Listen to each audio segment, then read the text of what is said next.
Assalamualaikum warahmatullahi wabarakatuh. Perkenalkan, kami dari kelompok kelas IF19E dengan saya sendiri, Ardian Nurdiansyah. Kemudian ada dua teman saya, yang pertama Rizka Ayu Permana dan juga Yohana Alparizki. Di sini kami akan mempresentasikan materi mengenai virtual memory. Yang pertama, pengertian virtual memory. Virtual memory adalah suatu teknik yang memisahkan antara memori logis dan memori fisiknya. Memori logis merupakan kumpulan seluruh halaman dari suatu program. Tanpa memori virtual, memori logis akan langsung dibawa ke memori fisik atau memori utama. Disinilah memori virtual melakukan pemisahan dengan menaruh memori logis ke secondary storage atau di sekunder dan hanya membawa halaman yang diperlukan ke memori utama atau memori fisik. Virtual memory juga bisa dikatakan sebagai memori tambahan yang menjadi fitur dari setiap masing-masing sistem operasi, misalnya sistem operasi Linux dan juga sistem operasi Linux terdapat swap.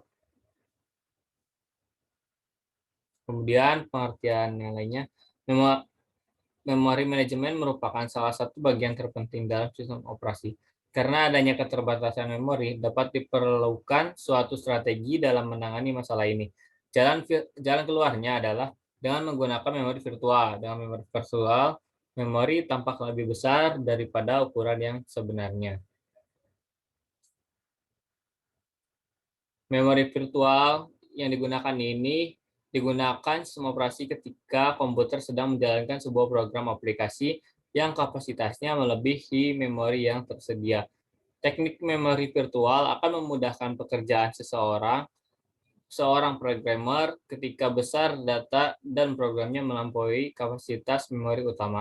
Sebuah multiprogramming dapat mengimplementasikan teknik memori virtual sehingga sistem multiprogramming menjadi lebih efisien. Contohnya, 10 program dengan ukuran 2 MB dapat berjalan di memori kapasitas 4 MB.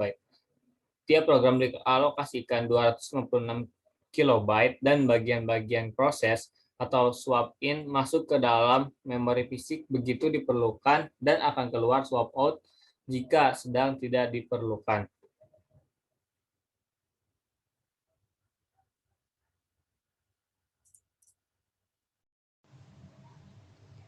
Adapun tujuan virtual memory.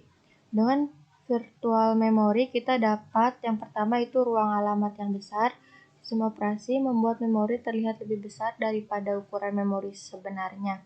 Memori virtual bisa beberapa kali lebih besar daripada memori fisiknya. Yang kedua, pembagian memori fisik yang adil. Manajemen memori membuat pembagian yang adil dalam pengalokasian memori antara proses-proses. Yang ketiga itu perlindungan. Memori manajemen menjamin setiap proses dalam sistem terlindung dari proses-proses lainnya. Dengan demikian, program yang keras tidak akan mempengaruhi proses lain dalam sistem tersebut. Penggunaan memori virtual bersama. Memori virtual mengizinkan dua buah proses bagi memori di antara keduanya. Contohnya, dalam library, kode library dapat berada di suatu tempat dan tidak dikopi pada dua program yang berbeda.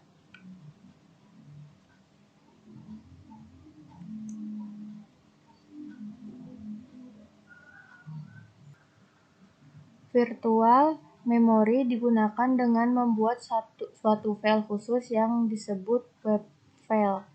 Virtual memory digunakan pada saat sistem operasi kehabisan memori, di mana setiap sistem operasi akan memindahkan data yang paling terakhir diakses dalam swap file di hard disk.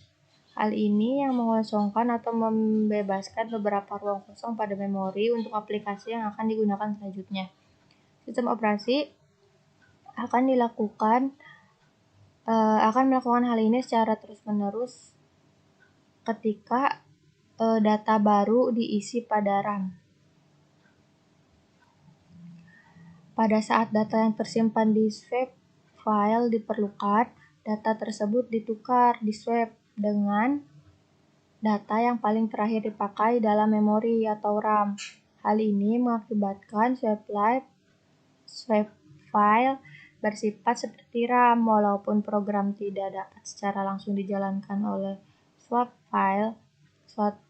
Satu hal yang perlu dicatat bahwa karena operasi sistem tidak dapat secara langsung menjalankan program dari swap file, beberapa program mungkin tidak akan berjalan walau dengan swap file yang besar jika kita hanya memiliki RAM yang kecil.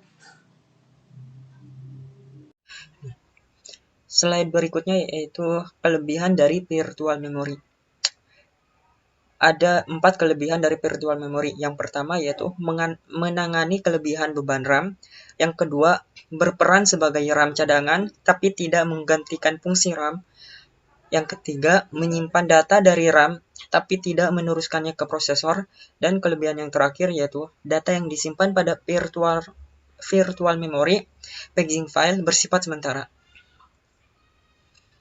Untuk kekurangannya, yang pertama, kesehatan harddisk cepat berkurang. Yang kedua, penerapannya yang cukup sulit. Dan yang ketiga, tidak cocok diterapkan pada harddisk kapasitas rendah. Dan kekurangan yang keempat yaitu membutuhkan kapasitas harddisk minimal 300 MB. Slide berikutnya yaitu cara kerja dari virtual memory. Virtual memory memiliki cara kerja dengan mengambil sebagian kapasitas pada harddisk sebagai penyimpanan data yang bersifat sementara untuk menampung beban data yang kemudian diteruskan ke memori dan pada memori diteruskan lagi ke prosesor untuk diolah menjadi informasi. Perlu diketahui juga bahwa virtual memory yang berjalan pada sistem operasi Windows dikenal dengan istilah paging file dan pada sistem operasi Linux dikenal dengan istilah swap file yang membutuhkan salah satu partisi harddisk sebagai penyimpanan data sementara. Sekian presentasi dari kelompok kami, kurang lebihnya mohon maaf. Wassalamualaikum warahmatullahi wabarakatuh.